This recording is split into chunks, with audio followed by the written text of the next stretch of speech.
Hi friends, 30 days சேலஞ்சோட டே 13 சண்டேனாலே non veg cook பண்ணாதான் Sunday feel இருக்கும், இல்லைன்னா நார்மல் டே மாதிரி தான் இருக்கும். நேற்று எங்களுக்கு அப்படி தான் போச்சு.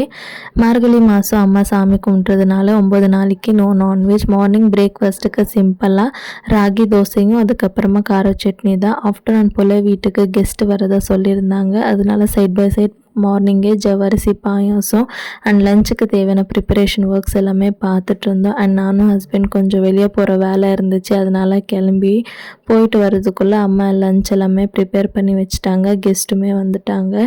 இந்த ஃபுல் டே விலாக் வந்து கூடிய சீக்கிரமாக அப்லோட் பண்ணுறேன். மிஸ் பண்ணாமல் பார்க்குறதுக்கு சேனல் சப்ஸ்கிரைப் பண்ணிக்கோங்க. ஸோ லஞ்சுக்கு வந்து பன்னீர் உருளைக்கிழங்கு போட்ட கிரேவி, ஜவ்வரிசி பாயாசம், சப்பாத்தி, ஒயிட் ரைஸ், ரசம் வச்சு சூப்பராக ஃபேமிலியோட சாப்பிட்டு அந்த டேவை முடிச்சாச்சு. வீடியோ பிடிச்சா லைக் பண்ணிவிட்டு மறக்காமல் சேனலை சப்ஸ்கிரைப் பண்ணிக்கோங்க. இன்னும் இன்ட்ரெஸ்டிங்கான வீடியோஸ் அப்லோட் பண்ணுறேன். பாய்.